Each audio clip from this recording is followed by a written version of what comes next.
Bab 397.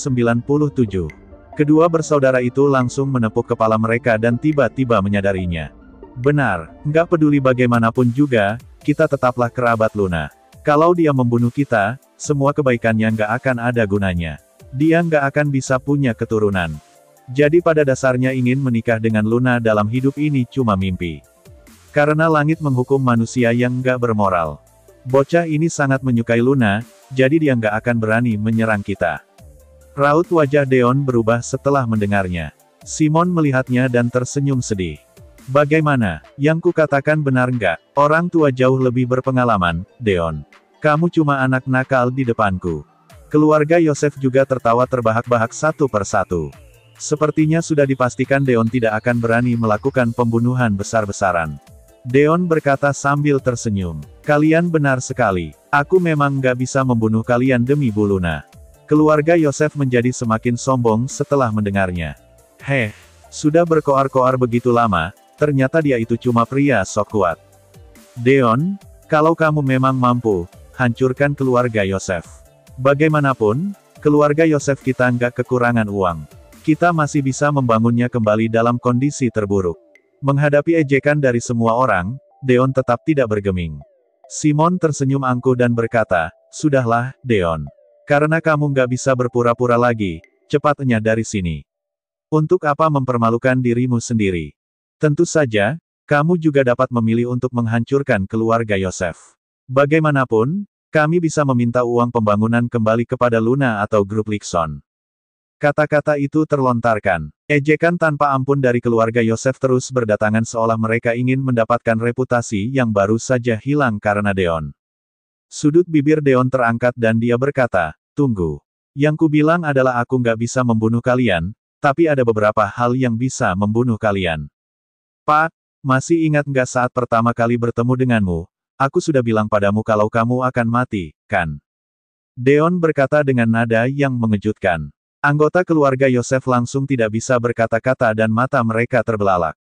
Semua orang tahu Pak Simon paling benci orang lain mengatakan dia akan mati. Wajah Simon berkedut beberapa kali, tetapi senyumannya masih tersungging. Trik memprovokasi nggak ada gunanya bagiku. Deon, apa kamu sudah berada di ujung tanduk hingga menggunakan cara tercela seperti itu? Deon mengabaikannya dan berkata pada diri sendiri. Saat itu sekilas aku tahu kamu mengidap penyakit yang nggak bisa disembuhkan dan kondisimu terus memburuk. Dalam pengobatan tradisional, penyakit ini memiliki angka kematian 99,9% dan dianggap sebagai penyakit mematikan yang nggak bisa disembuhkan. Mendengar ini, seluruh tempat menjadi sunyi. Julian dan Johan juga sempat terpana karena saat pertama kali bertemu, seorang dokter dari ibu kota provinsi juga datang untuk mendiagnosis dan merawat Pak Simon. Saat itu dokter juga mengatakan hal serupa, tetapi tidak ada yang menganggapnya serius. Apa maksudmu? Saat itu aku belum sembuh total. Wajah Simon tiba-tiba memucat karena hanya dialah yang mengetahui kesehatannya memang semakin memburuk dari hari ke hari. Simon mengira itu hanya penuaan belasa, tetapi setelah pergi ke rumah sakit untuk pemeriksaan, dia menemukan banyak organ telah mengalami kegagalan dan penyebabnya tidak bisa ditemukan. Sekarang biar ku beritahu kamu, alasan kenapa saat itu nyawamu masih tertolong adalah karena aku menusukkan jarum pemanjang hidup ke titik akupunkturmu melalui pijatan. Deon terkekeh dan berkata, efek jarum pemanjang hidup itu 1 tahun dan sekarang sudah hampir setengah tahun. Sepertinya kamu juga merasa tubuhmu nggak sebaik dulu, kan? Bagaimana kalau aku mencabut jarum pemanjang hidup ini sekarang juga? Sorot mata Deon tiba-tiba menjadi dingin dan dia menjepit kedua jarinya. Dalam sekejap, Simon tiba-tiba meringis. Tidak lama, seberkas cahaya perak melayang keluar dari dirinya dan mendarat di ujung jari Deon. Gedebuk. Simon tersandung ke lantai, semua lubang tubuhnya mengeluarkan darah dan tubuhnya hangus seperti mayat yang membusuk. Ayah, Pak, keluarga Yosef terkejut. Bab 398. Bagaimana Pak Simon yang baik-baik saja bisa tiba-tiba berdarah dan jatuh ke lantai? Keluarga Yosef tiba-tiba gempar. Deon, apa yang kamu lakukan pada Pak Simon? Aku cuma mengambil kembali apa yang semula milikku. Deon berkata dengan datar. Penurunan fungsi tubuh Pak Simon adalah penyakit yang sudah dideritanya dan itu nggak ada hubungannya denganku. Jangan salahkan aku. Oh iya, Biar kuingatkan kalian, seharusnya sekarang dia masih bisa hidup selama 2 jam lagi, semoga beruntung. Deon berbalik dan pergi secepat kilat. Tunggu, Deon. Simon batuk darah dan menggigil, tetapi dia tidak bisa menghentikan Deon. Deon telah menghilang dari pandangan. Ayah, kulihat bocah ini cuma ingin menakut-nakuti kita. Benar, dia jelas-jelas mengancam kita. Kamu selalu menjalani pemeriksaan fisik setiap tahun dan kesehatanmu bagus. Julian dan Johan berkata dengan marah. Akan tetapi, Simon sudah sekarat. Dia sangat mengerti dengan kondisi tubuhnya. Tidak disangka kondisi tubuh akan memburuk secara drastis setelah jarum pemanjang hidup dicabut dari tubuh. Sekarang sudah tidak diragukan lagi kalau dia dalam kondisi sekarat. Pergi ke rumah sakit. Nggak peduli berapa biayanya, kalian harus mendapatkan nomor spesialis termahal dan cepat memberiku perawatan darurat. Simon tidak memedulikan hal lain dan berteriak sekuat tenaga. Ini adalah pertama kalinya Pak Simon panik seperti ini yang membuat keluarga Yosef lengah dan bergegas menjawab. Baik, akan kami lakukan sekarang juga. Simon langsung dibawa ke rumah sakit swasta terbaik di kota Cielo untuk pemeriksaan pribadi oleh ahli asing. Selama ini, Simon sudah muntah darah berkali-kali. Julian dan Johan juga ketakutan. Apakah Simon benar-benar akan mati? Pak Simon, kondisi kesehatanmu sangat mengkhawatirkan. Ahli asing itu berkata dalam bahasa Indonesia yang kurang fasih.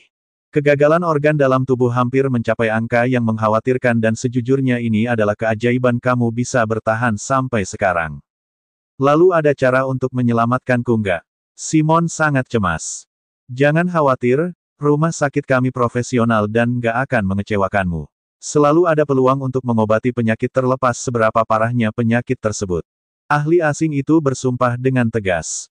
Terus seberapa besar peluangnya? Simon bertanya dengan secercah harapan terakhir. Singkatnya, masih ada peluang. Kamu bisa pergi istirahat dulu. Setelah mengatakan ini, ahli itu tiba-tiba berkata dengan ragu. Simon tidak punya pilihan selain bangun dari kasur dengan gemetar, menghibur diri bahwa dia masih ada harapan. Kalau dokter berani mengatakan ini, dia pasti punya cara. Akan tetapi setelah Simon keluar dari pintu, dokter asing itu langsung menoleh ke arah kedua putranya dan berbisik. Kondisi pasien mengkhawatirkan. Takutnya dia akan meninggal malam ini. Sebaiknya kalian persiapkan pemakaman secepatnya. Aku juga akan menyiapkan suntikan morfin agar rasa sakitnya berkurang. Kata-kata ini bagaikan sambaran petir. Simon yang belum pergi jauh mendengarnya dengan jelas. Intinya, sudah tidak ada harapan. Dia terjatuh ke lantai karena putus asa dan semua anggota keluarga Yosef bergegas mengelilinginya sebelum berkata, Pak, pasti ada jalan. Jangan berkecil hati. Benar, Ayah, sekarang yang terpenting adalah kamu harus tetap optimis. Kedua putranya yang paling panik, tetapi kemudian mereka tetap menyebutkan satu hal. Oh iya, bukankah sebelumnya Ayah bilang ingin mengubah surat wasiat dan memberi kami lebih banyak uang? Bagaimana kalau Ayah memanfaatkan sekarang saat masih ada waktu? Enyahlah. Mata Simon terbelalak, dia menendang Julian dan Johan sambil berkata dengan histeris. Aku belum mati dan kalian sudah ingin aku membagikan harta. Seberapa besar kalian menantikan kematianku? Percaya atau enggak, aku enggak akan meninggalkan sepeser pun uang kepada kalian. Dimarahi seperti itu, kedua putranya langsung berlutut dan menggigil, ingin menangis tanpa air mata. Ayah, kami salah. Kami cuma terobsesi sesaat. Seluruh dunia bisa melihat bakti kami kepadamu. Pergi, cari Deon. Bab 399. Simon berteriak dengan mata memerah. Masih ada lebih dari 1 jam lagi. Aku masih punya kesempatan. Selama aku bisa menemukannya dan mendapatkan kembali jarum pemanjang hidup, aku bisa hidup. Semua anggota keluarga Yosef tercengang. Kota Cielo sangat besar, di mana kita bisa menemukannya. Aku nggak peduli. Kalian harus berusaha lebih keras untuk menemukannya. Kalau nggak, aku akan meninggalkan surat wasiat dan menyumbangkan semua warisan untuk amal. Kalian nggak akan mendapatkan apapun. Simon berkata dengan marah.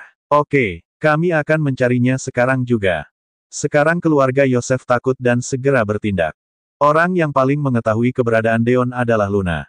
Akan tetapi, dia sudah bilang kalau dia tidak akan menjawab panggilan telepon. Meski Raja Langit menelepon juga tidak ada gunanya. Keluarga Yosef tidak punya pilihan selain mengerahkan semua koneksi mereka dan mencari keberadaannya di kota Cielo dengan besar-besaran. Hampir 1 jam berlalu, tetapi tidak ada kemajuan yang dicapai. Deon tidak ada di rumah. Deon tidak ada di perusahaan. Di jalan pun tidak ada. Tak satu pun rekan Deon yang tahu di mana dia berada dan Luna tidak ada di perusahaan. Rasanya seperti mencari jarum di tumpukan jerami. Rumah keluarga Yosef. Simon yang belum menerima kabar sangat kesakitan hingga terbaring di kasur dan berteriak. Perasaan putus asa semakin kuat. Mungkinkah nyawaku akan berakhir sampai di sini saja? Simon menangis dan merasa tidak rela. Kalau tahu lebih awal, Simon akan menuruti permintaan Deon dan meminta maaf serta ganti rugi. Bukankah itu cuma reputasi? Baik hidup atau mati pun tetap tidak akan bisa membawanya. Sekarang nyawanya dalam bahaya, akhirnya dia menyadari apa arti uang dan reputasi. Semuanya tidak ada artinya, hanya nyawanya yang paling penting. Sayang sekali nggak ada obat penyesalan di dunia ini. Saat dia menghela napas, Johan tiba-tiba datang dengan tergesa-gesa dan berkata, "Ayah, ada kabar tentang Deon. Butuh banyak usaha untuk menghubungi Luna. Dia menyuruh kita untuk pergi ke puncak Gunung Marnia untuk mencarinya. Dia ada di sana." Setelah mendengar kabar itu, Simon tiba-tiba melompat dari kasur seolah telah mendapatkan semangat hidupnya kembali dan penuh tenaga. "Cepat, ayo pergi ke Gunung Marnia. Lebih cepat sampai lebih baik." Dia tidak repot-repot berbicara dengan orang lain, hanya meminta seseorang untuk menyiapkan mobil khusus dan pergi. Selama menemukan Deon, dia bisa tetap hidup. Bisa tetap hidup. Akan tetapi begitu sampai di tempat tujuan, Simon tercengang setelah turun dari mobil. Gunung Marnia adalah gunung tertinggi di kota Cielo. Tingginya mencapai lebih dari 3.000 meter. Tidak ada jalan pegunungan di tengahnya dan sering muncul binatang buas serta ular berbisa yang berarti mereka harus mendaki sepanjang jalan. "Ayah, jaraknya lebih dari 3.000 meter. Mustahil untuk naik hanya dengan mengandalkan tenaga kita." Semua anggota keluarga Yosef berhenti dan terlihat ketakutan. Akan tetapi, Simon sudah membuat keputusan dan berkata dengan penuh tekad, "Naik. Nggak peduli sesulit apapun, kita harus naik. Ini satu-satunya kesempatanku untuk bertahan hidup." Dengan begitu, keluarga Yosef menyerahkan mobil mewah mereka dan mulai mendaki gunung dengan berjalan kaki. Setelah mendaki selama beberapa jam, ada beberapa keluarga Yosef pingsan karena kelelahan di tengah jalan dan akhirnya mereka sampai di puncak gunung. Saat ini Simon dan yang lainnya sudah compang camping. Rantai emas besar dari berbagai merek terkenal bertebaran di lantai. Sekilas orang lain akan mengira mereka adalah pengemis yang meminta makanan. Tepat di puncak gunung ada sebuah paviliun, Deon sedang duduk di dalam sambil menikmati teh dengan tenang dan santai. Seperti orang kaya dari dunia lain. Dia tidak terkejut melihat sekelompok anggota keluarga Yosef yang compang camping datang dan mencibir. "Bisa datang ke sini menunjukkan kamu punya keinginan kuat untuk bertahan hidup. Deon, tolong, selamatkan aku." Simon tidak bisa bertahan lebih lama lagi. Dia berlutut di tempat, darah memercik dari mulut dan hidungnya. Seluruh tubuhnya mulai mati rasa. Hanya tersisa mulut yang masih berbicara. "Kembalikan jarum pemanjang hidup padaku. Aku berjanji pasti akan menyetujui apapun yang kamu mau." Bab 400. Deon meliriknya dengan acuh tak acuh dan menatap langit. "Bukankah kamu bilang nggak takut mati?" Saat ini Simon yang sudah terluka tidak lagi peduli dengan reputasi dan berkata dengan suara rendah. "Ini semua salahku. Deon, tolong beri aku jarum pemanjang hidup secepatnya. Aku sekarat, aku benar-benar sekarat. Aku takut mati, benar-benar takut. Kamu nggak akan bisa mati. Aku telah memasang penghalang di seluruh gunung ini untuk menekan penyakitmu. Kalau nggak, mana mungkin kamu bisa bertahan untuk datang menemuiku." Sudut bibir Deon melengkung membentuk senyuman sinis. Simon tertegun sejenak sebelum menyadari beberapa jam telah berlalu. Secara logika, seharusnya dia sudah lama mati. "Dengar, sekarang aku akan mengajukan 3 syarat. Kalau nggak mau mendengarkan, jangan harap bisa mendapatkan jarum pemanjang hidup." Deon berbicara perlahan. "Pertama, ganti rugi dan cepat minta maaf. Publikasikan di koran." Simon berkata tanpa ragu, "Oke. Aku akan menyuruh Julian dan seluruh keluarga Yosef untuk melapor ke pihak koran dan meminta maaf. Kedua, kembalikan semua uang yang sebelumnya diambil dari grup Likson." Setelah mendengar ini, keluarga Yosef tiba-tiba naik pitam. "Ah, bukankah ini perampokan uang secara terang-terangan? Dana masyarakat telah mereka bawa dari grup Likson dengan susah payah dan sekarang harus dikembalikan semuanya. Ini jauh lebih menyakitkan daripada menyayat daging sendiri. Wajah Simon memucat dan berkata, sebagian besar uang itu telah kami transfer ke luar negeri dan kami nggak akan bisa mendapatkannya kembali dalam waktu singkat. Sebuah cibiran muncul di sudut bibir Deon, dia benar-benar pria tua yang sangat licik. Dana masyarakat baru meninggalkan rekening grup Likson dalam beberapa hari dan sudah ditransfer ke luar negeri. Sekarang ada berapa yang tersisa? Kurang dari 1/5. Kembalikan semuanya, Deon berkata dengan tegas. Oke, aura Simon tiba-tiba melemah. Setelah tiba-tiba kehilangan sejumlah besar uang, takutnya masa depan keluarga Yosef akan jauh lebih suram. Sekarang dengarkan, syarat ketiga adalah kelak keluarga Yosef nggak boleh memaksa Luna menikah dengan orang lain. Dia cuma boleh punya satu pria dalam hidupnya dan itu adalah aku, mengerti? Deon menoleh dan menatap Simon dengan saksama. Kalau kejadian dengan keluarga Ranos itu terulang lagi, kamu akan mati. Kulit kepala Simon mati rasa karena tatapan Deon dan dia berkata dengan ketakutan, oke. Aku bersumpah nggak akan pernah membiarkan Luna menikah dengan pria lain lagi dalam hidup ini. Kalau melanggarnya, aku akan mati disambar petir. Kata-kata itu terlontarkan. Sinar cahaya keperakan tiba-tiba melesat dari ujung jari Deon dan memasuki tubuh Simon. Dia tiba-tiba menjadi bersemangat dan penuh tenaga seolah telah diberi kesempatan hidup baru. Aku merasa lebih baik. Sama sekali nggak ada rasa sakit. Selamat, Pak Simon. Selamat, Ayah. Anggota keluarga Yosef juga merasa lega dan mulai menyanjungnya satu persatu. Deon diam-diam pergi dengan tangan di belakang punggung. Simon membalikkan tubuh dan menatap punggung Deon dengan kejam. Bajingan sialan. Bajingan ini telah bertindak sesuka hati dan hari ini aku benar-benar menderita. Ayah, apa kita benar-benar harus menuruti 3 syarat yang dia sebutkan? Julian berkata dengan wajah pucat dan merasa sangat terhina. Simon mengumpat, omong kosong. Semua ini gara-gara kamu, bajingan. Tapi keluarga Yosef nggak akan selalu bergantung pada belas kasihan orang lain. Tunggu saja, aku akan merekrut dokter jenius dari seluruh negeri secara besar-besaran. Selama seseorang bisa menyembuhkan penyakitku, aku nggak perlu memedulikan Deon lagi. Simon mengepalkan tangan dan giginya bergemeletuk. Keesokan harinya, permintaan maaf keluarga Yosef diberitakan dan menimbulkan sensasi di kota Cielo. Alih-alih berdampak negatif terhadap grup Likson, harga sahamnya malah naik 7%. Beberapa mengabarkan Luna sang CEO baru grup Likson telah bersusah payah untuk memperbaiki keluarga Yosef hingga menciptakan hasil seperti itu. Beberapa orang juga mengatakan dalang misterius di belakang Luna lah yang turun tangan untuk memuluskan segalanya untuknya. Tiba-tiba saja ada rumor yang tidak ada habisnya. Bab 401, Perusahaan Windy. Pak Deon, semua petani yang buat masalah sebelumnya datang ke depan pintu perusahaan dan berlutut.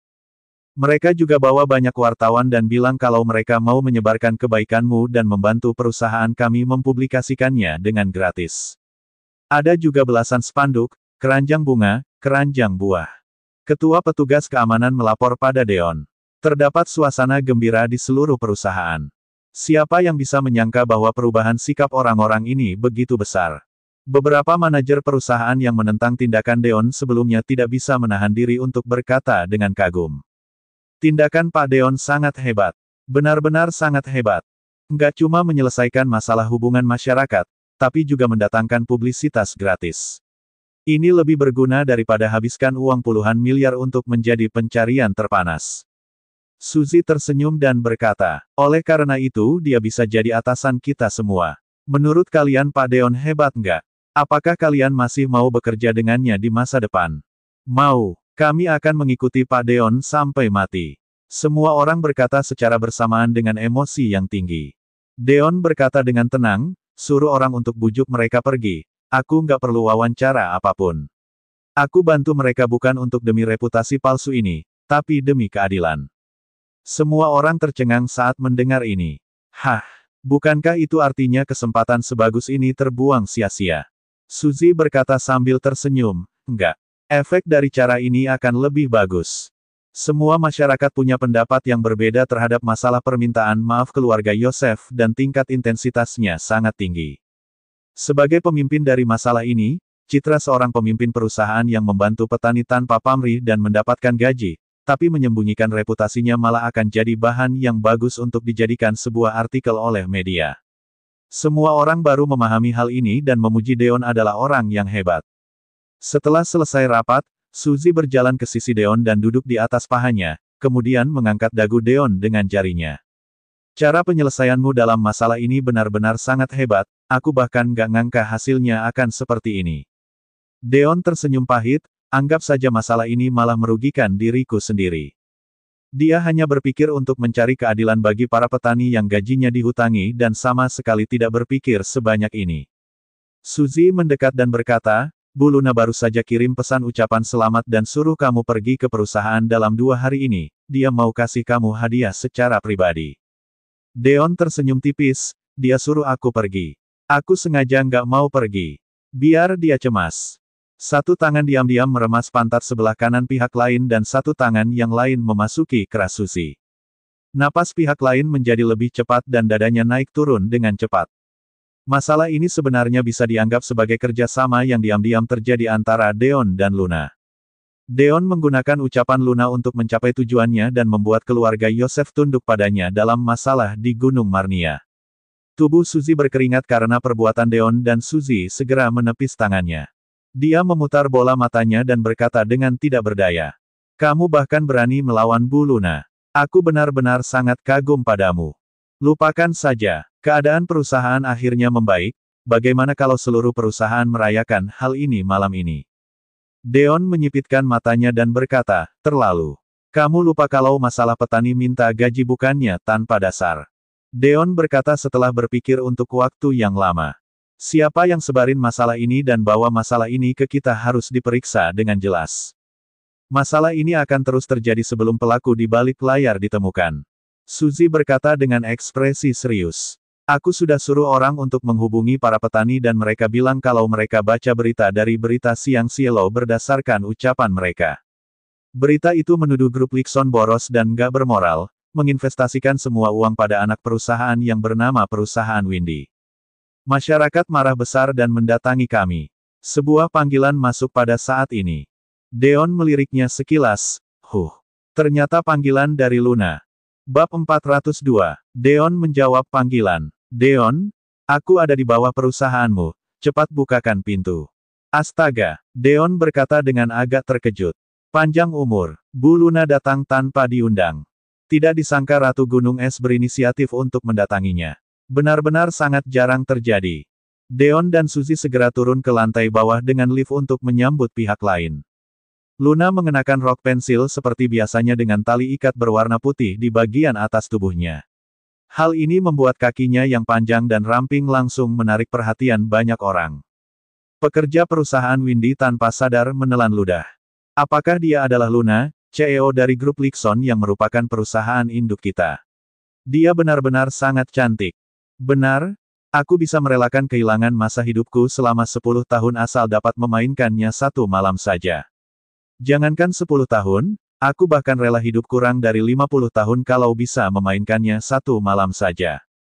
Semua orang berdiskusi. Sayangnya aura kuat Luna yang membuat orang asing tidak berani mendekatinya hanya bisa membuat mereka melihat dari jauh dan tidak bisa memainkannya. Bu Luna, Deon dan Suzy muncul di depan pintu. Terdapat senyum main-main di balik riasan indah Luna. Deon, kamu benar-benar sangat arogan sekarang. Beraninya kamu mengabaikan panggilanku, kamu kira sayapmu sudah kuat dan bisa terbang sendiri sekarang. Deon segera berkata dengan cepat. Bagaimana mungkin, Bu Suzy baru kasih tahu aku tadi dan aku mau. Sudahlah, aku cukup mengenalmu. Cih, Luna memutar bola matanya dan berkata sambil mengerutkan bibirnya, tutup mulutmu. Aku bahkan gak punya waktu untuk dengar alasanmu. Deon, baiklah, kamu menang. Aku tidak akan bicara. Suzy yang berada di samping tersenyum lebar. Ternyata benar cuma kamu yang bisa menaklukkan pria nakal ini. Luna berkata dengan ekspresi serius. Aku datang karena ada masalah penting. Cepat pergi ke kantor dan buat keputusan. Aku cuma punya waktu 1 jam dan nanti harus pergi dinas. Baik, perlu panggil petinggi perusahaan yang lain nggak? Tanya Deon dengan serius. Nggak perlu, kamu dan Z sudah cukup. Di dalam kantor. Luna duduk di kursi Deon dan berkata dengan serius, aku sudah suruh orang untuk periksa masalah permintaan gaji. Pemimpin redaksi berita siang Cielo yang bernama Arlon adalah penghasut dari masalah ini. Dia menghasut para pekerja untuk pergi cari masalah di perusahaan Windy dan juga cari beberapa wartawan untuk buat keributan besar. Dikhawatirkan gak cuma Arlon, pasti ada dalang yang lebih besar di balik ini. Suzy berkata sambil mengerutkan keningnya. Perusahaan Windy baru saja didirikan pada beberapa hari yang lalu dan gak punya dendam apapun sama Arlon, kenapa dia menargetkan kita? Ini cuma bisa dikatakan bahwa dia disuruh oleh orang lain. Ucapanmu benar, aku periksa dengan mengikuti petunjuk dan menyadari bahwa Arlon punya hubungan dekat dengan Gary yang merupakan wakil direktur konstruksi kota Cielo. Dia bahkan pernah menulis cerita propaganda tentang Gary. Apa, Gary? Bagaimana mungkin? Suzy berkata dengan terkejut. Aku pernah ketemu orang ini sebelumnya. Dia sangat bisa membedakan mana yang benar dan salah. Dia nggak cuma nggak marah saat Deon melukai adiknya sebelum ini, tapi bahkan membela kita dan menyuruh selesaikan masalah ini dengan damai. Deon tersenyum, Bu Suzy, kamu benar-benar terlalu polos. Dia adalah seorang publik figur dan akan mempengaruhi karirnya kalau marah-marah di depan banyak orang, jadi dia pura-pura bersikap baik untuk menipu semua orang. Tapi siapa yang tahu apa rencana yang sedang dia buat untuk menyerang kita di belakang? Tujuan panggil pekerja untuk buat masalah adalah untuk merusak reputasi perusahaan dan bisa mempengaruhi dimulainya proyek kota gemerlap. Perusahaan Windy akan tumbang dalam waktu kurang dari 2 bulan kalau proyek kota gemerlap terganggu. Sudut mulut Luna juga terangkat dan berkata, ucapan Deon benar, aku sudah lama memeriksa Gary. Dia sudah jadi wakil direktur konstruksi kota Cielo selama 5 tahun, tapi sudah bisa beli 8 mobil mewah, 3 villa dan 1 kapal pesiar. Dia juga punya kartu anggota kelas teratas untuk puluhan kelas atas seperti Hotel Bintang 6, pusat pemandian dan klub golf. Ini sama sekali mustahil bagi seorang wakil direktur pembangunan perkotaan dengan gaji tahunan kurang dari 400 juta. Bab 403, harga satu villa saja bahkan nggak bisa dibeli dengan gajinya selama 30 tahun. Bagaimana mungkin ini bisa terjadi kalau nggak ada korupsi dan tindakan yang menyimpang hukum? Mendengar Luna berkata seperti ini, Suzy terdiam untuk waktu yang lama dan mempercayai ucapannya. Sepertinya aku juga tertipu oleh tampang luarnya. Benar juga, saat mengingat kembali orang yang disinggung akhir-akhir ini, hanya Gary yang memiliki kemampuan untuk mempersulit dan menargetkan mereka. Dia terlihat tidak berani melakukan apapun pada mereka di permukaan, tapi dia melakukan berbagai macam trik licik di belakang. Semua ini adalah informasi pribadi Gary dan akan kuletakkan di sini. Kalian sendiri yang putuskan mau bagaimana menghadapinya. Luna meletakkan seberkas dokumen dan kembali berkata, terutama kamu, Deon, kamu harus tahu batasan dalam melakukan sesuatu. Gary bukan cuma seorang direktur konstruksi perkotaan yang sederhana. Dia punya latar belakang yang kuat, nggak masalah kalau cuma menyinggungnya, sama sekali nggak boleh melewat batas. Kamu nggak perlu khawatir, Bu Luna. Pergilah dinas dengan tenang. Deon segera berjanji sambil menepuk dadanya dan tersenyum dengan cerah. Luna tidak lupa untuk membawa Suzy pergi dan berkata, kamu harus bantu aku awasi dia selama aku nggak ada di sini. Luna, tenang saja, aku nggak akan biarkan wanita lain mendekati Pak Deon. Suzy berkata sambil mengerjapkan matanya dengan jahil. Wajah Luna langsung memerah dan segera berkata, wanita lain. Bukan itu maksudku. Maksudku adalah jangan biarkan dia jadi orang pendendam dan mendorong pihak lain sampai ke jalan buntu yang malah akan memperbesar masalah. Nggak usah pura-pura, Luna. Aku tahu, kamu takut ada banyak wanita yang punya motif tersembunyi mendekati Deon karena kedudukan dan kekuasaannya. Suzy berkata sambil menjulurkan lidahnya. Luna menggertakkan gigi sambil mengerutkan bibirnya dan memelototi Suzy. Kamu juga nggak usah pura-pura di depanku. Coba kamu bilang kamu suka sama Deon nggak? Suzy langsung merasa seperti ada seseorang yang memukul otaknya saat mendengar ini dan berkata dengan tergagap, aku, dari mana? Luna, jangan sembarangan bicara. Kita sudah berteman selama bertahun-tahun, kamu kira aku nggak tahu isi pikiranmu? Luna mendengus ringan dan tersenyum kecil.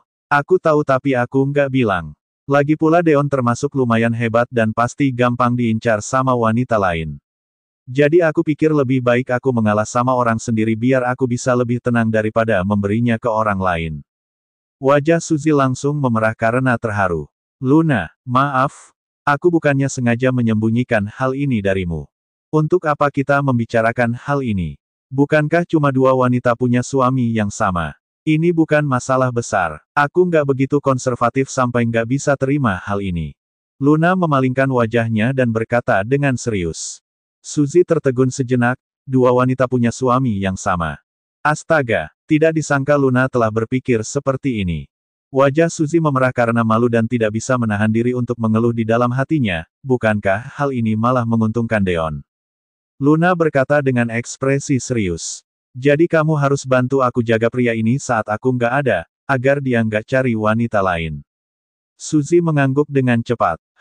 Kamu tenang saja, kalau bajingan ini berani diam-diam melakukan sesuatu di belakang kita, Jangan lupakan janji kita. Keduanya mencapai kesepakatan. Deon yang berada di dalam kantor tiba-tiba bersin. Sialan, siapa yang diam-diam menjelek-jelekkanku di belakang? Jangan-jangan kedua wanita itu bekerja sama. Deon menyentuh hidungnya dan berkata sambil menggelengkan kepalanya. Lupakan saja, nggak usah pedulikan mereka dulu. Berdasarkan informasi yang diberikan Luna, Gary pasti akan pergi ke kota tempat pemandian yang bernama Taronis setiap malam. Jangan lihat namanya yang elegan dan dekorasinya yang mewah, dalam sekilas bisa terlihat bahwa ini adalah surga bagi orang kaya untuk bersenang-senang. Itu adalah sebuah pusat pemandian yang sangat besar, apalagi hanya menyediakan layanan bagi anggota khusus dan orang biasa tidak bisa masuk ke dalam. Bukankah mereka lagi cari tukang pijat? Otak Deon segera berputar. Kebetulan Suzy berjalan masuk pada saat ini dan melihat Deon sedang melihatnya dengan tatapan yang tidak bermoral. Suzy terkejut dan melangkah mundur sambil memeluk dirinya sendiri. Apa yang mau kamu lakukan? Bab 404. Aku mau kamu pakai kecantikanmu untuk jadi tukang pijat di tempat pemandian dan dapat bukti kalau Gary menjebak kita. Deon berkata sambil tersenyum. Bagaimana pendapatmu, Nona Suzy? Aku yakin seluruh tempat pemandian pasti akan gempar karena kecantikanmu dan Gary pasti akan secara khusus memintamu untuk melayaninya. Deon hanya bisa mencari cara untuk menjatuhkan lawan secara hukum karena Luna tidak mengizinkannya untuk bertarung secara terang-terangan. Suzy memutar bola matanya setelah mendengar ini dan berkata, apakah kamu bodoh? Kamu kira orang yang buka pusat pemandian Gerena adalah orang biasa? Dikatakan bahwa bos di baliknya adalah keturunan langsung dari seorang tokoh besar di ibu kota provinsi, bagaimana mungkin dia bisa nggak mengenalku? Selain itu, aku sama sekali nggak bisa mengelabui Gary meski bisa masuk ke dalam, karena orang tua itu pernah bertemu denganku. Deon baru teringat bahwa Gary pernah bertemu dengannya dan Suzy di perjamuan bisnis kota Cielo. Mengandalkan Suzy untuk menyelinap ke dalam lingkungan pribadi Gary adalah sebuah hal yang mustahil. Tapi aku punya cara lain meski nggak bisa menyelinap ke dalam. Suzy tiba-tiba tersenyum licik, sepertinya pusat pemandian Gerena nggak cuma cari tukang pijat wanita. Suzy menatap Deon lekat-lekat, tinggi 1,8 meter dengan wajah yang tampan, bukankah ini adalah kesukaan para nyonya kaya? Deon terkejut dan berkata, sialan. Jangan-jangan kamu mau suruh aku jadi tukang pijat. Oh, tebakanmu benar, kamu pintar sekali. Suzy berkata sambil mengedipkan matanya. Tugas yang berat ini cuma bisa dilakukan oleh kamu sendiri. Sama sekali nggak bisa orang lain yang melakukannya. Sudut mulut Deon bergerak-gerak dan berkata dengan tidak berdaya, nggak masalah. Ada harga yang harus dibayar untuk mencapai suatu tujuan. Aku akan pergi. Dia bisa memiliki kesempatan untuk mendekati Gary jika bisa menyelinap ke dalam. Suzy berkata sambil tersenyum lebar. Aku sangat kagum pada keberanian Pak Deon. Tapi aku harus memperingatimu kalau sebagian besar pelanggan wanita di pusat pemandian Gerena adalah wanita paruh baya bertubuh besar yang berusia 50 tahun ke atas, kamu harus siap secara mental. Hati Deon sedang mengeluarkan darah. Hanya saja demi perusahaan dan juga demi Luna. Dia sama sekali tidak masalah meski harus mengorbankan penampilannya. Suzy mengendarai mobil dan mengantar Deon ke pusat pemandian Gerena pada sore harinya. Deon langsung direkrut tanpa kesulitan apapun karena direkomendasikan oleh nona besar dari keluarga Yell. Terutama wanita parubaya menawan yang bertanggung jawab atas mewawancarai Deon, tatapan matanya yang penuh dengan nafsu membuat kulit kepala Deon mati rasa. Pihak lain bahkan secara khusus menghampiri Deon dan mencubit pinggangnya, kemudian berkata sambil tersenyum lebar, tubuhnya bagus sekali. Para nyonya sangat suka tipe sepertimu, kekuatan ledakan dan daya tahanmu pasti sangat luar biasa. Astaga, jangan-jangan orang yang akan dia layani semuanya seperti ini. Deon menahan rasa jijik di dalam hatinya dan berusaha untuk berkata sambil tersenyum, "Terima kasih, Ibu. Bolehkah aku langsung bekerja malam ini?" "Boleh. Tentu saja kamu boleh bekerja malam ini. Bekerjalah dengan baik dan kamu akan dapat keuntungannya." Wanita parubaya itu menepuk pantat Deon dan berkata sambil mengedipkan matanya. "Kamu juga bisa mengobrol denganku kalau nggak ada kerjaan." Wanita yang sudah dewasa adalah yang paling menarik. Dia bahkan tidak lupa untuk menggoyangkan dadanya setelah selesai bicara. Ya. Deon segera pergi seperti sehabis melihat hantu. Pusat pemandian Gerena sangat luas dan terdapat 2 tempat layanan untuk pria dan wanita. Kualitas tukang pijat dan pelayan di sini juga sangat unggul. Dikatakan bahwa seseorang harus setidaknya memiliki gelar sarjana atau lebih tinggi jika ingin bekerja sebagai pelayan di sini. Sedangkan standar tukang pijat hampir sama dengan pramugari di bandara. Deon tiba di ruang tunggu dengan dipimpin oleh kedua tukang pijat yang lebih senior untuk menunggu tamu memanggil mereka. Sebagian besar orang yang berada di sini adalah pensiunan dari pasukan khusus, pelatih binaraga dan lulusan sekolah seni yang memiliki tampang yang tampan dan bertubuh kekar. "Anak baru, kamu baru pertama kali datang dan seharusnya kami nggak perlu kasih tahu aturannya padamu, kan?" Sekelompok pria berotot segera mengelilingi Deon saat melihatnya masuk. Kedua tukang pijat senior segera menjauh seperti melihat wabah. Bab 405. Deon melihat sekeliling dan melihat aura mengancam orang-orang ini. Deon teringat bahwa dia datang ke sini untuk mengintai dan tidak baik untuk melakukan kekerasan, jadi dia berkata sambil tersenyum, "Aku baru pertama kali datang dan nggak tahu aturan di sini, mohon bantuan senior untuk memberitahunya padaku. Tolong maafkan aku kalau ada kesalahan yang kulakukan." Deon tidak lupa membungkuk untuk menunjukkan kelemahannya setelah selesai bicara. Orang-orang itu melunakkan sikap mereka saat melihat ini dan menjawab, "Bagus juga. Dengarlah, 60% pendapatanmu diberi pada perusahaan dan 40%-nya untukmu. Tapi 2 bulan yang lalu muncul aturan kalau kamu harus kasih 20% dari pendapatanmu pada kami. Ini adalah aturan yang harus dipatuhi oleh setiap orang baru dan kita akan jadi teman kalau kamu mengikuti aturan ini, apakah kamu ngerti?" Deon berkata tanpa mengubah raut wajahnya, "Nggak masalah, nggak masalah. Dimanapun ada orang, pasti ada lingkaran sosial. Bahkan juga terdapat berbagai macam peraturan bawah tanah di pusat pemandian yang kecil ini dan orang tingkat atas juga menyetujui hal ini. Deon tidak memedulikan masalah uang, berikan saja pada mereka. Lagi pula dia hanya semalam berada di sini." "Bagus sekali. Jarang ada orang baru yang patuh sepertimu akhir-akhir ini, jadi mereka langsung diberi pelajaran oleh kami dan dipukul sampai nggak bisa datang bekerja selama 3 hari. Semua pria berotot merasa puas, tapi kamu nggak perlu merasakan rasa sakit fisik ini. Cepat lepaskan celanamu sekarang." Deon terkejut dan bertanya, "Lepas celana? Apa maksudnya?" "Cepat lepaskan kalau disuruh lepas. Untuk apa bicara omong kosong? Apakah kamu mau dipukul?" Sekelompok orang menatap Deon dengan tajam. Deon langsung terdiam dan sama sekali tidak bergerak. Semua orang tercengang, pembuluh darah mereka menonjol dan berteriak dengan keras. "Kamu baru saja dipuji oleh kami, kenapa kamu tiba-tiba jadi patung sekarang? Memangnya kamu nggak bertanya tentang tempat ini sebelum datang ke sini? Bukankah melepas celana adalah hal yang sangat biasa?" Deon menyipitkan matanya, "Sangat biasa. Anak muda, cepat lepas. Ini juga aturan di sini dan setiap orang yang datang harus mengalaminya." Kedua tukang pijat yang membawa Deon segera berkata dengan ketakutan pada saat ini. Karena orang-orang di sini punya banyak macam hobi, mereka selalu melayani wanita dan terkadang mau ganti selera. "Kamu akan dipukuli oleh semua orang kalau nggak menerima hal ini. Setidaknya kamu akan dipukul sama nggak bisa bekerja selama 7 hari. Penghasilan seorang tukang pijat di pusat pemandian Gerena sangat objektif setiap harinya. Tidak bisa bekerja selama 7 hari sama saja dengan kehilangan banyak uang." Semua orang tertawa dan berkata, sepertinya orang ini masih perjaka dan nggak pernah melakukan hal itu, jadi dia begitu pemalu. "Nggak usah takut, kita semua adalah laki-laki dan seharusnya saling menghangatkan. Kita tahu batasan dan akan melakukannya dengan lembut. Ayo. Kami akan membantumu kalau kamu nggak bisa melakukannya sendiri." Terdapat 2 orang pria yang melangkah maju ke depan dengan tidak sabar dan ingin melepaskan celana Deon dengan paksa. Tiba-tiba terdengar sebuah teriakan yang mengenaskan pada detik berikutnya. Kedua orang itu terbang terbalik sejauh 7-8 meter dalam posisi telentang, mereka mengeluarkan banyak darah bahkan hidung mereka sampai patah. Semua orang segera berkata dengan terkejut, apa yang terjadi? Mereka masih belum melihatnya dengan jelas. Wajah kedua orang itu langsung rusak. Deon memutar pergelangan tangannya tanpa ekspresi dan kembali ke ekspresinya seperti biasa. Sialan, aku sudah nggak bisa pura-pura lagi. Dasar sekelompok orang mesum, cepat berjongkok di sudut dan peluk kepala kalian. Aku bahkan jijik melihat kalian. Semua orang marah besar dan berkata, sialan. Orang baru ini benar-benar sangat pemarah. Dia bahkan melukai kedua orang kita dan berani memerintah kita.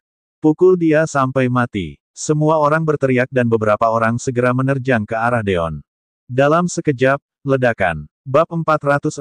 Semua orang terjatuh di atas lantai dalam waktu kurang dari 2 detik dan hanya 1 napas yang tersisa.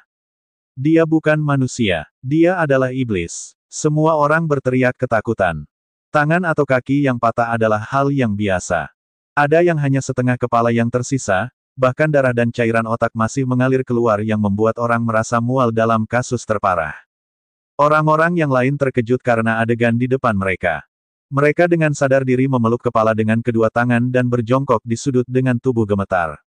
Deon memasukkan kedua tangan ke dalam sakunya dan berkata dengan nada dingin, bukankah semuanya akan baik-baik saja kalau kalian berjongkok dari awal? Untuk apa sengaja cari mati? Deon awalnya ingin diam-diam mengintai tempat ini, tapi orang-orang ini yang memaksanya dan ini bukan salah Deon. Aku akan membunuhmu kalau tidak senang denganmu. Bel kerja berbunyi pada saat ini. Seorang pelayan berjalan masuk dan berkata, ada tamu yang memesan nomor 7. Cepat ikut denganku, nomor 7. Hanya saja pupilnya bergetar pada detik berikutnya dan berkata dengan terkejut. Ah, apa yang terjadi? Tukang pijat nomor 7 sudah berbaring telentang dalam kondisi sekarat dan tidak bisa berbicara. Deon berkata dengan tanpa ekspresi, nomor 7 nggak bisa bekerja hari ini. Kalau begitu nomor 10, nomor 27, nomor 108. Pihak lain berkata dengan tergagap. Mereka semua adalah tukang pijat pria yang paling terkenal di pusat pemandian ini. Karena pelanggan itu adalah pelanggan tetap di tempat ini dan sangat pemilih dalam hal selera, mereka tidak ingin dilayani kalau bukan dengan pria berotot yang terkenal. Sama sekali tidak ada jawaban setelah pihak lain selesai bicara. Deon tertawa mengejek dan berkata, kamu seharusnya bisa menemukan mereka kalau cari satu-satu dari sekumpulan mayat hidup ini. Pelayan itu terkejut, semuanya sudah lumpuh. Bagaimana ini? Para tamu sudah sangat cemas. Deon mengerutkan bibirnya, pilih saja dari yang tersisa. Hanya saja pihak lain menatapnya, loh, kamu orang baru, kan? Tampangmu nggak buruk, cepat ikuti aku. Deon terkejut, aku nggak bisa. Apanya yang nggak bisa? Bukankah ini memang pekerjaanmu di sini? Cepat pergi denganku, jangan bicara omong kosong. Pihak lain menarik Deon dan dengan paksa membawanya ke sebuah ruangan lain. Pihak lain berkata dengan serius, tamu ini adalah tamu tercantik di tempat kita yang lebih baik daripada wanita gemuk berusia 70 atau 80-an. Kamu sangat beruntung dan harus melayaninya dengan baik. Pihak lain pergi setelah mengatakan ini. Deon, sialan. Gawat, saat ini adalah kondisi yang sulit dan dia hanya bisa masuk ke dalam. Deon menghela napas dan mengetuk pintu, permisi, aku siap melayanimu. Masuklah. Terdengar suara lembut dari dalam kamar. Deon berjalan masuk dengan perlahan dan tidak berani mengangkat kepalanya. Pemanas ruangan dinyalakan dan terdapat angin sepoi-sepoi yang bertiup yang membuat darah orang mengalir dengan deras. Deon melihat melalui sudut matanya. Seorang wanita tinggi yang mengenakan jubah mandi sedang membelakanginya. Rambutnya ditusuk dengan pensil dan kulitnya seputih susu, sosoknya yang tinggi berdiri dengan tegak. Pihak lain berkata dengan lembut, anak muda, kamu baru datang, iya. Kamu terlihat sedikit asing. Deon tiba-tiba merasa familiar dengan suara ini dan terbatuk kecil. Benar, tukang pijat yang sebelumnya sakit dan aku datang untuk menggantikannya. Enggak masalah, kamu bisa pijat aku sekarang. Pihak lain mengulurkan kaki putih yang ramping yang terlihat sangat menggoda pada Deon setelah selesai bicara. Baik, Deon secara alami memijat kaki pihak lain. Ah! Pihak lain berteriak kecil seperti sehabis terkena sengatan listrik dan berkata dengan terkejut, teknikmu sangat bagus. Ah, aku bisa merasakannya. Bagaimana caramu melakukannya? Deon berkata sambil tersenyum, ini adalah teknik turun-menurun dari leluhur dan nggak ada apa-apanya. Pihak lain tersenyum lembut, hebat sekali. Siapa namamu? Angkat kepalamu dan biarkan aku melihat wajahmu. Deon mengangkat kepalanya dan berkata, namaku Deon. Ah, mereka berdua saling menatap pada saat ini. Terdapat 3 kali perubahan ekspresi di wajah pihak lain dalam waktu kurang dari 0,1 detik. Pak Deon, Bu Bella, keduanya berkata secara bersamaan. Tidak disangka wanita ini adalah Bella yang merupakan manajer dari Departemen Live Streaming. Bab 407. Bu Bella, kenapa kamu bisa ada di sini? Deon merasa terkejut. Astaga, takdir macam apa ini? Tidak disangka pelanggannya adalah anak buahnya sendiri. Wajah Bella memerah dan berkata, seharusnya aku yang bertanya seperti ini padamu. Kenapa kamu jadi tukang pijat di sini? Deon terkekeh pelan, salah paham. Salah paham. Deon menceritakan keseluruhan masalah pada pihak lain. Bella mengangguk dengan pelan. Aku ada di departemen live streaming dan tidak pernah memperhatikan departemen proyek. Ternyata perusahaan sedang berada dalam masalah besar. Bu Bella, kamu sering datang ke sini. Deon bertanya sambil tersenyum menggoda. Tidak disangka manajer wanita yang biasanya bersikap dingin sampai membuat orang tidak berani mendekatinya, memiliki perilaku seperti ini di baliknya. Deon hampir tidak mengenali Bella saat mendengar suara lembut pihak lain. Wajah Bella memerah karena malu dan dadanya naik turun dengan cepat. Sangat wajar bagiku untuk punya kebutuhan ini sebagai seorang wanita berusia 33 tahun yang sudah bercerai. Lagi pula ini sama sekali bukan tindakan ilegal, aku cuma murni suka bersama dengan pria yang lebih muda. Deon berkata sambil tersenyum, mengerti. Bagaimana kalau aku memijatmu lagi? Tangan Deon yang sedang memegang jari kaki pihak lain bergerak dengan lincah seperti seekor ular air setelah selesai bicara. Deon menekan titik akupuntur Bella setelah naik ke punggungnya. Bella awalnya ingin menolak, tapi raut wajahnya langsung berubah. Pak Deon, tenagamu sangat kuat. Wajah cantik Bella langsung memerah dan seluruh tubuhnya bergetar, kedua tangannya bahkan tanpa sadar menggenggam jubah mandi dengan erat. Nyaman sekali. Deon memijat sambil mendekati pihak lain dan berkata sambil tersenyum. Bu Bella, aku akan berkata dengan jujur, kamu sama sekali nggak terlihat seperti wanita yang berusia 33 tahun dengan kondisi kulitmu yang sekarang. Kulitmu bahkan lebih kenyal daripada gadis-gadis yang lain. Benarkah? Bella tiba-tiba mengangkat kepalanya saat mendengar ini, kepala Bella kebetulan menabrak wajah Deon dan mereka berdua hampir berciuman. Bella segera menunduk dan berkata dengan malu sambil mengerutkan bibirnya, mana mungkin, aku sudah tua. Jangan ejek aku lagi, Pak Deon. Kamu sama sekali nggak tua, wanita seusiamu seperti buah persik yang matang. Tangan Deon dengan perlahan bergerak ke bagian bawah dada Bella, jubah mandi dengan erat membungkus tubuhnya. Deon berkata dengan suara rendah. Di sini bukan perusahaan dan kamu bisa panggil aku Deon. Bu Bella, bukannya kamu bilang kamu sudah pria yang muda. Kalau begitu aku akan bertanya padamu, apakah kamu nggak masalah kalau aku yang memijatmu? Pak Deon, aku adalah anak buahmu, dari mana ada atasan yang melayani anak buah? Bella seketika merasa cemas dan panik. Deon berkata sambil tersenyum. Kamu mau atau enggak? Aku akan terus pijat kalau kamu mau dan pergi kalau kamu enggak mau. Jangan, Bella berkata dengan cepat dan malu.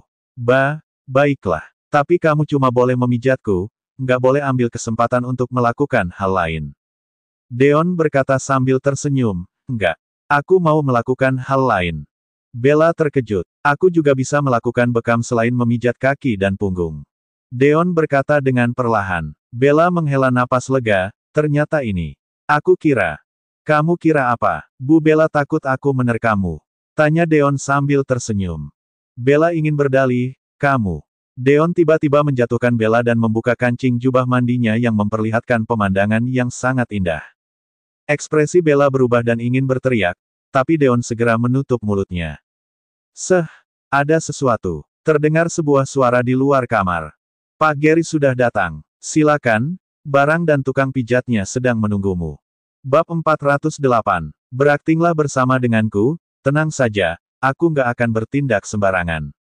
Ujar Deon sambil menekan suaranya. Bella baru memahami hal ini. Suara yang terdengar dari luar kamar adalah target Deon. Dia melakukan ini agar tidak mengejutkan dan ketahuan oleh pihak lain. Jadi Bella berhenti meronta dan membiarkan Deon bertindak sesuka hatinya. Deon menjauh dari Bella setelah suara itu menjauh, sedangkan pakaian dan rambut Bella sudah berantakan. Deon berkata dengan penuh rasa bersalah. Maaf, Bu Bella, aku sama sekali nggak sengaja. Masalah ini terjadi secara tiba-tiba dan cara penyelesaianku sedikit kasar. Aku akan secara pribadi meminta maaf padamu setelah kembali ke perusahaan. Deon segera melarikan diri setelah mengatakan ini. Deon sama sekali tidak bisa melewatkan kesempatan ini saat melihat Gary muncul. Bella menyisir rambut basahnya yang menempel di kulit kepala dan menyadari bahwa dirinya sudah berkeringat. Bella tersenyum, pria ini benar-benar sangat menarik, sayangnya dia buru-buru pergi. Kalau nggak benar-benar bisa terjadi sesuatu.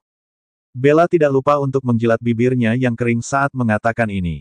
Di sisi lain, Deon diam-diam mengikuti di belakang Gary. Pihak lain mengenakan pakaian tunik yang ditambal seperti biasa, yang membuat dirinya memancarkan aura kebenaran yang menakjubkan. Sama sekali tidak cocok dengan lingkungan ini. Orang yang tidak tahu mungkin akan mengira dia datang untuk menghentikan tindakan pornografi di sini. Ingat, sama seperti biasa dan harus tersembunyi. Nggak boleh ada orang yang menggangguku. Kalau nggak tempat pemandian kalian akan ditutup. Gary menggerakkan lengan pakaiannya dan berkata dengan serius. Selain itu jangan siapkan barang yang terlalu mahal, kamu tahu gayaku. Pelayan berkata sambil tersenyum. Jangan khawatir, siapa yang nggak tahu kalau Pak Gary adalah orang yang bersih dan suka merendah. Semua yang disiapkan untukmu adalah makanan khas setempat yang sama sekali nggak mahal. Gary baru berbelok untuk memasuki kamarnya. Deon baru diam-diam melangkah maju setelah menunggu pelayan itu pergi, lalu menggunakan indera penembus untuk melihat segala hal di dalam kamar. Astaga, Deon terkejut setelah melihatnya. Dari mana terdapat makanan khas setempat? Kamar itu penuh dengan emas batangan, batu giok, batu akik dan berbagai macam kotak hadiah yang mahal. Makanan yang disediakan juga sangat mewah. Terdapat 3 kepala abalon kering yang diimpor dari negara Garensa, sup asparagus, lobster negara Bordon, sushi tuna sirip biru dan daging sapi kose yang dicampur dengan es. Mencuci mulut dengan bubur sarang burung walet dan menggunakan anggur merah Remy Martin sebagai air cuci kaki. Terdapat beberapa toples besar kaviar di hadapan Gary yang biasanya hanya dijual per gram. Memang benar sangat merendah. Dia mengenakan pakaian yang ditambal, tapi menikmati layanan orang kaya di dalam kamar. Apa yang lebih menarik perhatian adalah terdapat seorang wanita asing dengan rambut pirang dan bola mata berwarna biru yang mengenakan pakaian seksi di hadapan Gary. Dia mengenakan rok lipit JK yang sangat tipis dan pendek dengan stoking hitam yang membungkus kakinya, bahkan bagian dalamnya benar-benar kosong. Gary nggak cuma bermasalah, tapi masalahnya benar-benar sangat besar. Deon diam-diam berkata dengan terkejut. Sepertinya konstruksi kota Cielo adalah sebuah departemen yang memiliki banyak pendapatan tambahan, tidak disangka seorang direktur kecil-kecilan bisa menghasilkan banyak uang hanya dalam beberapa tahun menjabat. Gary langsung terlihat seperti orang yang berbeda di dalam kamar, dia menanggalkan pakaiannya seperti seekor binatang buas dan segera meniduri wanita asing itu dengan tidak sabar. Sayangku, aku sangat merindukanmu, hahaha. Aku sangat sibuk hari ini dan benar-benar sudah nggak bisa tahan lagi. Sayang sekali berita siang Cielo nggak bisa menjatuhkan perusahaan Windy. Padahal biaya yang kukeluarkan sangat besar. Aku bisa dapat hak agensi dari proyek kota gemerlap kalau bisa menjatuhkan perusahaan itu dan ini sama saja dengan dapat gunung emas. Gary tanpa sadar mengatakan ini. Sama sekali tidak mengetahui bahwa dia hanya terpisah oleh orang yang terlibat dengan satu pintu. Sebuah amarah tiba-tiba meledak dan berkobar di dalam hati Deon. Bersambung.